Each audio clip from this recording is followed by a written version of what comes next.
přišel drancovat mou zem. Už se vítá se svým stvořitelem, neboť právě poznal, kdo jsem. Jsem Björnstein, herní viking a pán severu. Tvou duši si uzmu a tvůj život seberu.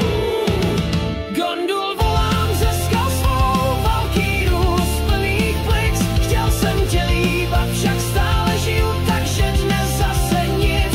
Vím, že musím padnout v boji, abych mohl poznat lásku tvou. Než se tak však stane, budu dále bránit svou zemi ledovou.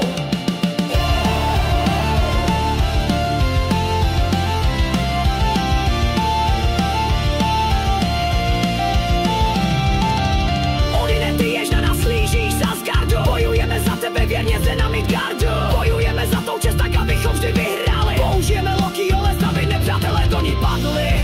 Bojujeme sílou severských medvědů. I Fenrira jsme zkrotili, teď stojí po našem boku. Gondul volám ze skal svou valkýru z plných plic. Chtěl jsem tě líbat, však stále žiju, takže dnes zase nic. Vím, že musím padnout v boji, abych mohl poznat lásku tvou. Než se tak však stane, budu dále bránit svou zemi ledovou. Slunce vyšlo nad obzor, krystaly ledu se ve sněhu bliští, jako duhový most Bifrost, který hlídá Heimdall jako hora pyšný. Valkýry vedou duše padlých bojovníků do Valhaly, já však stále